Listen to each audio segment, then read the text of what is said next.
how important is innovation? How important is oxygen to life? I mean, I don't know any other way to define innovation other than it's what drives us to the next level. I think innovation is the ability to look at a problem or a question in a new way, to have a passion for that question and make it meaningful. CQ plus PQ is always greater than IQ. That is, you give me a young person with a high curiosity quotient, and a young person combines that with a high passion quotient to pursue their curiosity. I'll always take that young person over someone with a high IQ, because when you get young people who are curious and then they have a passion to pursue their curiosity, good things tend to happen.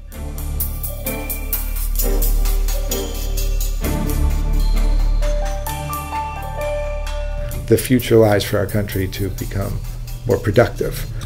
We need people to innovate. We need people to create, and you start with your young.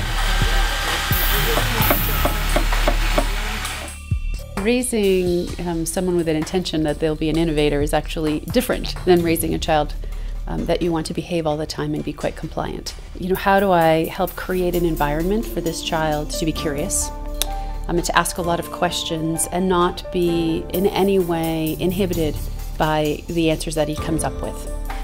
He's in a school system that also provides that same type of an environment, so he gets it in school and then we continue to foster it at home. But the goal is to let him ask as many questions as possible, and for us to always think in terms of, let's be curious about what's in front of us. Everybody is creative naturally. Look at what happens in kindergarten. I mean, you just go into a kindergarten class and they're just wild in the streets, just totally coming up with ideas that, don't make, they'll interview a second grader and they'll have all kinds of ideas that you never thought of, right? Because their minds are free to do that. So I think kind of the school system kind of trains that out of us.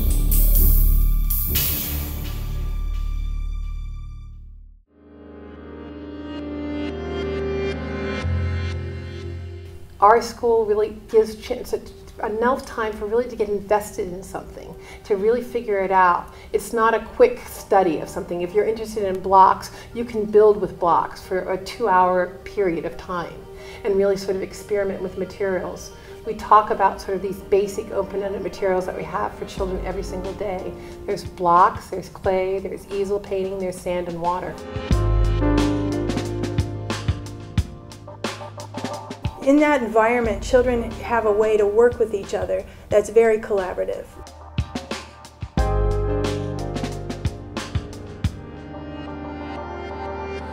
The philosophy of High Tech High is founded largely on the idea of kids making, doing, building, shaping, and inventing stuff, along with teachers.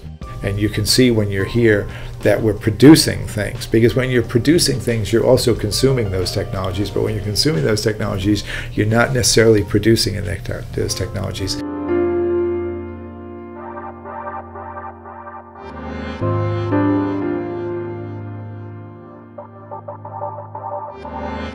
The science part is simply the power tools behind you that make you do it faster and more efficiently. It's not, in fact, what engineering is all about.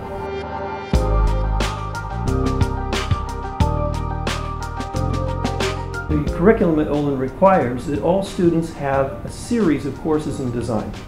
And in fact, the day they arrive, they begin designing and building things. They haven't yet had the calculus and the physics background material, but that's okay, because design thinking doesn't require science. Design thinking actually has a lot in common with art. It's about asking the right questions. It's about having the right insights and perceptions. Do whatever it takes to increase the level of student engagement so that they are intrinsically motivated, they ask the right questions, they're empowered to use technology to find them, and they're committed to making a positive difference in the world.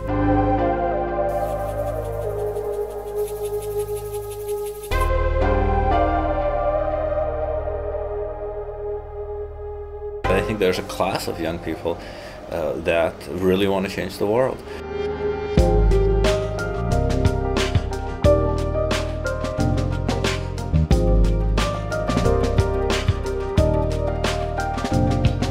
they come from countries like the US. Some have had pretty comfortable backgrounds and others have had to work very hard, but they're really motivated to try to make a difference. And there's a whole movement of organizations that are on the edge of nonprofits and for-profits that really have a social mission, but also they don't want to just ask for donations. They want to run it as a business to keep themselves honest. It's really important for students to find out what is their passion, right? There's plenty of problems in the world, and no one's going to solve all of them, so why not choose the one that means the most to you? There are lots of amputees in Sierra Leone. I do have a lot of amputee friends from the war, where a couple thousand people were maimed.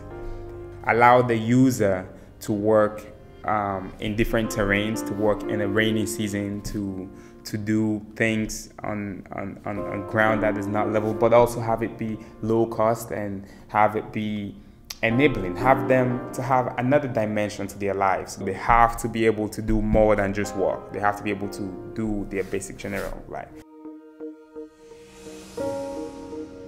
I've always really wanted to make a real impact in the world. That's the biggest desire I've had. I want to feel like what I'm doing every day matters, and it matters in a bigger way than myself. So when I was doing art, the biggest struggle I had was that I felt like art has meaning to people, but I wasn't really changing the world with my art. And so the desire I started having in high school and even in college was, how can my art be more extended? How can creativity be more extended and have a bigger impact? I'm not afraid of poverty. I'm really not. I think that's really important. I want to improve the society that I live in, and I believe that I can make it work if it's doing the right thing. I can't reinvent the foot, but I can reinvent the shoe or the way the shoe is made. I always say, if I'm able to take an image from my mind and make something out of it, and then be able to share that with the world, it means everything to me. Everyone's here for a reason, and if you're here and you have a talent or you have this ability to do something, if you're not going to utilize it, you basically are taking away from the world. You're not playing your role in this big ecosystem of things. I have the capacity to do it, so I need to do it. If I'm not, then I'm not only failing myself, but I'm failing the world.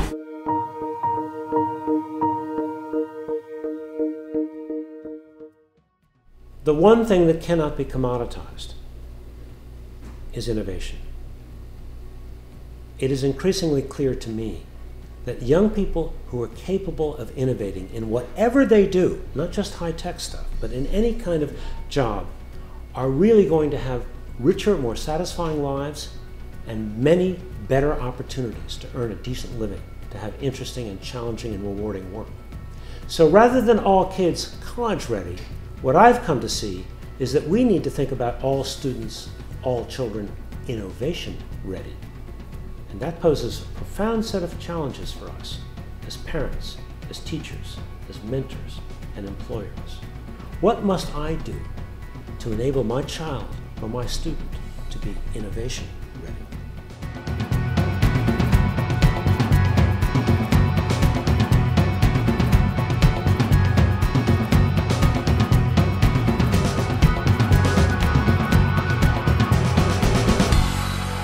Our success is measured more or less by the rate of innovation.